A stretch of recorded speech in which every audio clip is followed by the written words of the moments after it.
नवीन घडामोडी पाहण्यासाठी आपल्या बारामती झटका या यूट्यूब चॅनलला सबस्क्राईब करा व बेल आयकॉन दाबा, म्हणजे ताज्या घडामोडी आपणापर्यंत पोहोचतील। फलटण विधानसभेची रामराजे गटाची 30 वर्षांची सत्ता।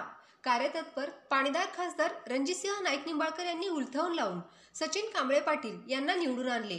फलटण कोरेगाव विधानसभा मतदारसंघातील या चुरशीच्या निवडणुकीत महायुतीचे नूतन आमदार सचिन कांबळे पाटील यांनी दैदिप्यमान विजय संपादन केल्यानंतर भाजपचे सातारा जिल्हा सरचिटणीस जयकुमार शिंदे काय म्हणाले ते आपण प्रत्यक्षच पाहूयात। नुकत्याच झालेल्या विधानसभा निवडणुकीच्या पार्श्वभूमीवर फलटण तालुक्यातील तमाम मतदार बंधू भगिनींचे जाहीर आभार। माजी खासदार रणजितसिंह नाईक निंबाळकर यांच्या नेतृत्वाखाली महायुतीचे उमेदवार माननीय सचिन पाटील यांना फलटण तालुक्यातील जनतेनं भरघोस मतानं निवडून दिल्याबद्दल भारतीय जनता पक्षाचा जिल्हा सरचिटणीस या नात्यानं मी तालुक्यातील सर्व मतदार बंधू भगिनींचे जाहीर आभार मानत आहे।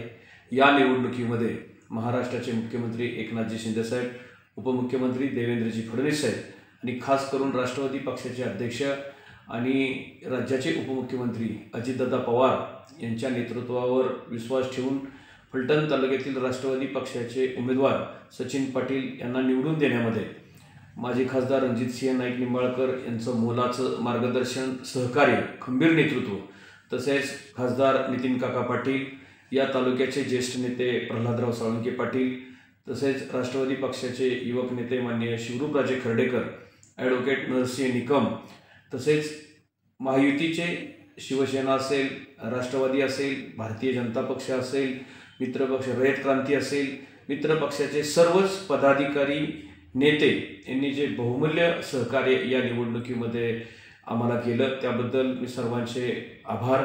तसेच या तालुक्यातील तमाम जनतेचे ज्ञात अज्ञात व्यक्तींनी जे सहकार्य केले त्यांचंही मनापासून आभार मानतो। आणि सचिन पाटील यांच्या रूपानं या तालुक्यामध्ये एक नवं पर्व सुरू झालेलं आहे। जनतेची सेवा करणं, जनतेचे प्रश्न सोडवणं आणि या तालुक्यातील जे माजी खासदार रणजितसिंह नाईक निंबाळकर यांचं जे स्वप्न आहे, फलटण बारामतीसारखं फलटण झालं पाहिजे आणि हा तालुका दुष्काळमुक्त झाला पाहिजे, यासाठी जो लढा उभा केलेला आहे त्या लढ्याला सर्वांनी साथ दिली। तो लढा आम्ही यशस्वी राबवू, यशस्वी पूर्ण करू। या तालुक्यातील नायबुमवाडी, MIDC असे अनेक जे प्रकल्प राहिलेले आहेत ते प्रकल्प पूर्ण करण्याचं वचन यानिमित्त भारतीय जनता पक्षाचा एक छोटा कार्यकर्ता म्हणून मी आपणास देतो। पुन्हा एकदा आपल्या सर्वांचं मनपूर्वक आभार आणि धन्यवाद।